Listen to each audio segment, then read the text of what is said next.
I'm gonna show you exactly how I dropped this flight from over 700 euros to just over 500, just by changing the dates using Google Flights. When you're looking to book the cheapest flight, most people just check airline after airline, guessing dates, and that's exactly why they overpay. So today I'll show you step by step how you can use Google Flights to always find the cheapest flight dates. So let's get into Google Flights.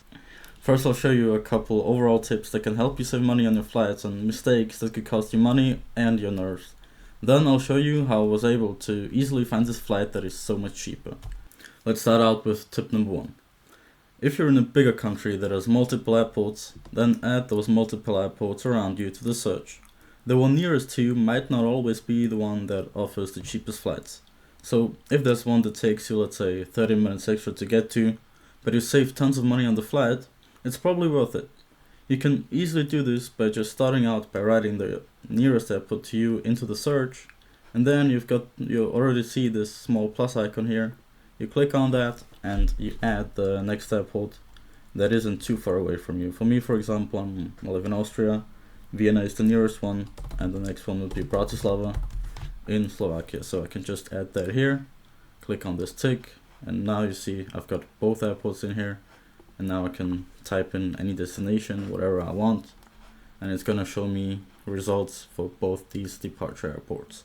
It's that easy. Move on to tip 2, use the Explore option. If you're more flexible and you don't have a fixed destination yet, or if you're just looking for inspiration or ideas on where to travel next, consider using the Explore option. So up here on Google Flights, you've got Flights, and right left to that, you've got Explore. So if you open this one, it's gonna automatically show you the world map right around your area. You can of course zoom out to see everything. You're gonna add in or type in the departure airport. Once again, I'm gonna add Bratislava for the sake of this experiment.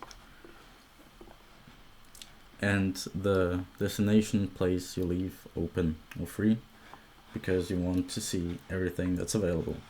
Then with the dates, you've got two choices. If you've got already specified and fixed dates because you requested them at your workplace, of course you can add in those dates here. Whatever, I don't know, June 5th to 12th, for example.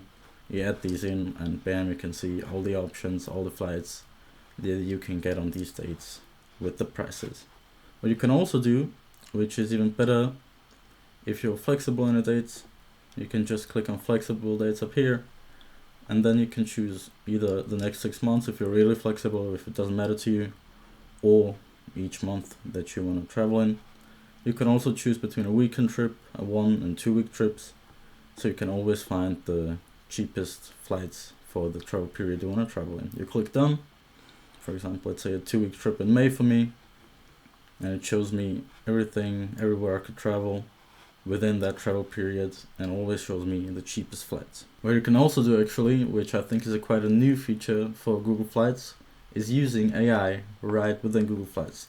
So if you just stay on this flight section right here, you can see right away it offers you an AI feature. So you go to Explore Deals here, you type in once again the airport that you want to depart from, and here I can, for example, write in I want a 2-week trip to Southeast Asia, for example.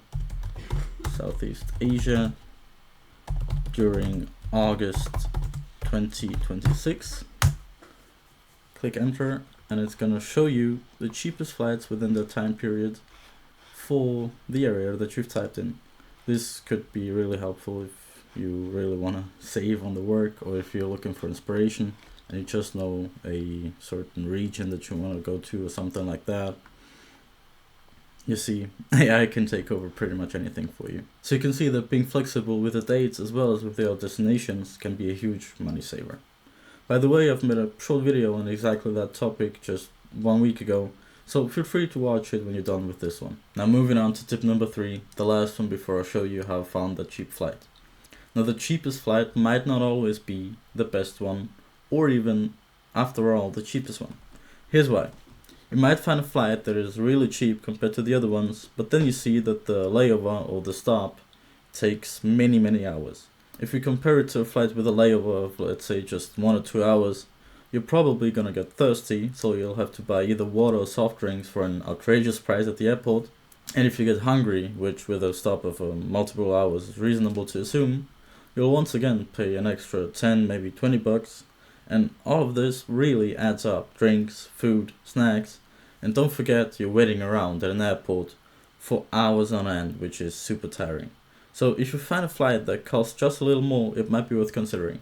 I've also got a small example for you of this so that you really know what I'm talking about. Let's say I wanted to fly from Vienna to Phuket. The dates are January 19th to February 2nd. I've got two flights here, with one from Air China being slightly cheaper than the other one, which might make you choose the cheaper one. But if you look at the flight duration here, you can see that the Air China one flies for 21.5 hours because it has a way longer stop, and the slightly more expensive one only flies for 13 hours. So you can see you're gonna spend 8 hours more just by flying more, and you're gonna spend over 4 hours extra at the stop, which inevitably is gonna make you spend more at the airport. So those 18 euros that you're saving on the flight, you're probably gonna be spending on food, snacks, water, anything like that. And now to the part you've probably all been waiting for. How did I get that flight to be 200 euros cheaper? And also, how does that tie into my previous video about being flexible with your dates? Well, let me show you. Once again, I'm gonna be flying from Vienna, this time to Bali, Indonesia. And let's say I want to fly in January and I want to go for a 2-week or 14-day trip. Now, if I were to be very rigid on this and say, okay, it's gotta be 14 days, it's gotta be 2 weeks, because I don't know, it's a random number, it's easy to say 2 weeks. I'm gonna see that the cheapest flight here is at right around 700 euros from January 14th to January 28th. Alright, so I'm gonna select that, I'm gonna click done, and I'm gonna search it. And as expected, the flight is around 700 bucks. Now Google Flights automatically is gonna show me, hey, you can be smarter, you can travel on slightly different dates, which is gonna be here 1 day longer, and it's gonna be way cheaper, so 518 euros instead of 763. Okay, now there's two ways to view this. You can either use the date grid or the price graph, which I think many people are not using because they're really not aware of it. Let's start with the date grid. So if you open the date grid, you can see right away in green the cheapest flights with slightly different dates. So you can see if I departed from Vienna on January 13th instead of 14th, I would already save a lot of money. Same thing is with January 15th, for example. This is really nice. The only problem I have with the date grid is that on some other flights I've seen, it's not as clear because there's not as many options that give you the cheapest flight. So you're gonna have to like click around a little to the left, to the right, but then you have to also consider that the return flight has to be later, and it can get really complicated. You can lose sight of how long you're gonna be staying on all that, which is why personally I like the price graph more. So let's look over the price graph. If you open this one, you're gonna see this chart automatically with these bars, and obviously the lowest one is gonna be the cheapest price at the cheapest dates. Let's skip the original one. What you can also experiment around with, once again, is the duration. So let's say instead of a 14-day trip, I'm flexible enough to say, okay, I can make it 15 days, and whoa, you see once again that you have the really much cheaper flight at 518 instead of 700 something, just by adding 1 day. Now, not only is the flight cheaper, you're also staying a day longer, and especially in Asia, in Bali, you're not going to be spending 200 euros in 1 day, which means you're almost getting paid to stay a day extra, because you're going to save more money than if you stayed for exactly 14 days. Now, if you're going to slightly more expensive destinations, you can also do it the other way around. So let's say instead of 14 days, I'm gonna go for 13 days, and oh, it's the same thing. So you can see you should experiment around with this a little bit, add 1 day, maybe 2 days, and that way you can find way cheaper flights possibly than the ones you would have usually taken at the dates you would have fixed.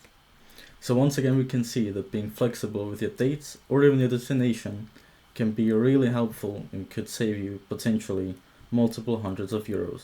If you want to find out a little more about that topic of being flexible when planning your travels, you can watch this video. Otherwise, you can also watch this one. If this video was helpful to you, feel free to like and subscribe to this channel for more travel tips.